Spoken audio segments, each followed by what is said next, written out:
Hoje eu vou falar de um tema muito importante que afeta todas as pessoas, que é o luto.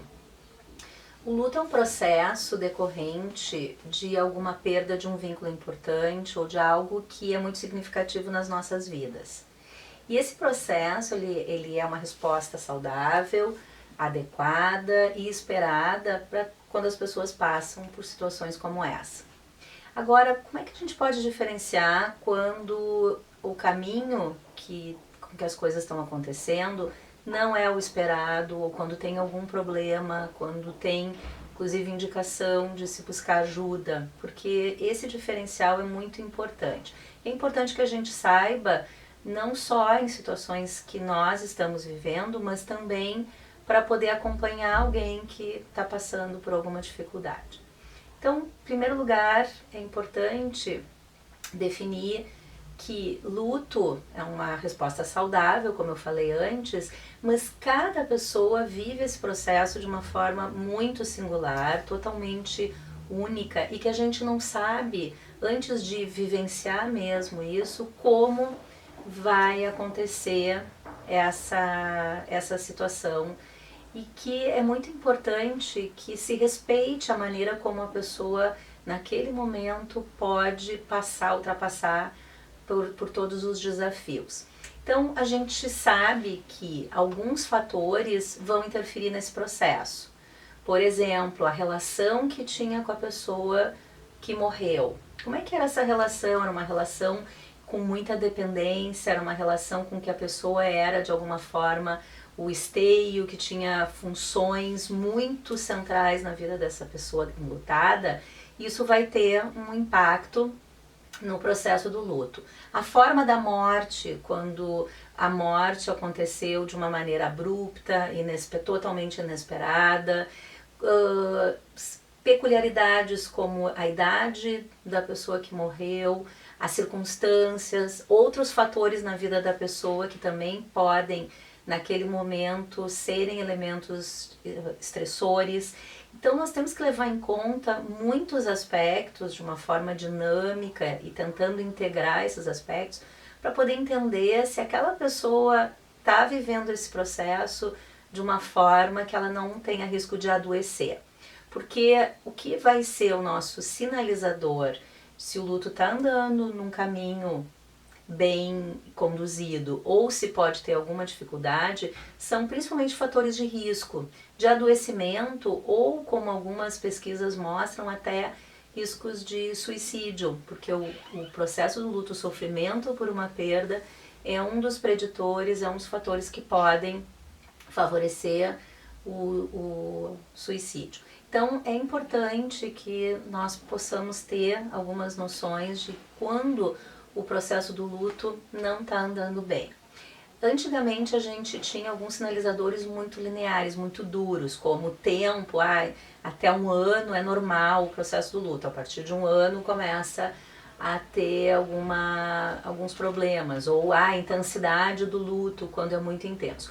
Hoje esses fatores já não são tão sozinhos, a gente não pode avaliar somente por esses fatores. Nós temos que levar em conta muitos aspectos também para poder perceber quando o direcionamento não está bem para aquela pessoa.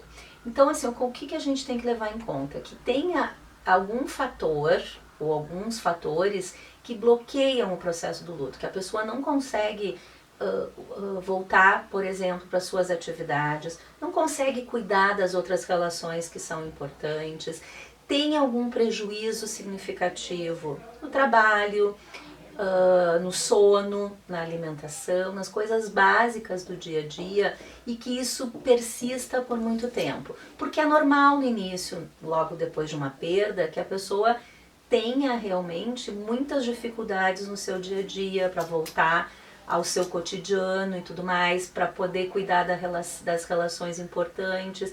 Então, quando isso acontece por um tempo muito prolongado ou com uma intensidade muito grande que afeta diretamente ao bem-estar, isso pode ser um fator de cuidado, de alerta. Então é importante que se veja assim, como a pessoa era antes e o que mudou significativamente nos comportamentos, na maneira dela interagir também, porque uma das respostas também ao luto, muitas vezes, é o isolamento, é a pessoa se sentir sozinha, solitária, mesmo estando com pessoas. Embora a rede de apoio seja muito importante, a pessoa que vai sinalizar como e quando ela precisa dessa rede. Porque às vezes as pessoas querem forçar um pouco a barra, querem ajudar, querem estar junto, mas às vezes a pessoa precisa ficar um pouquinho sozinha também. Então, deixar que ela sinalize quando ela precisa e como ela precisa, perguntando de que maneira eu posso ajudar, que é a pergunta mais adequada para fazer nesses momentos. Isso pode ajudar bastante. E quando se percebe que o processo do luto está muito difícil, quando tem aspectos que podem interromper o fluxo da vida da pessoa, é importante também buscar ajuda. Tem momentos que a pessoa enlutada pode se voltar mais para sua perda. Por exemplo, agora a gente está próximo do finados. O finados é uma data muito significativa porque faz com que as pessoas, de alguma forma ou de outra, se conectem novamente com a sua perda. Mesmo que esteja fazendo muitos anos, é um momento de revisitar, é um momento de lembrar. A pessoa pode ficar triste, pode ter sentimentos e emoções como ela teve lá no início da perda, mas isso é normal, é esperado. A gente chama de reações de aniversário. São datas significativas que fazem com que se reedite o processo do luto. Mas é muito importante poder ter esse feeling, essa percepção quando tem uma pessoa próxima a gente que está vivendo um processo de luto. E, claro, quando a gente está vivendo mais do que ninguém, a gente pode definir como está sendo essa experiência. Compartilhar com as pessoas, poder conversar, não ter vergonha, não ter medo de falar de sentimentos que podem parecer malucos, como, por exemplo, tristeza, mas alívio, raiva, culpa. São muitas emoções misturadas quando se vive o processo do luto.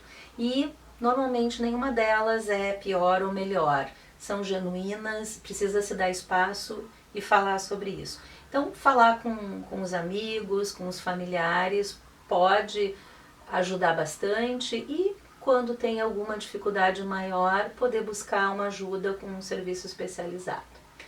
Então, espero que tenha podido contribuir um pouquinho com algumas informações e até a próxima!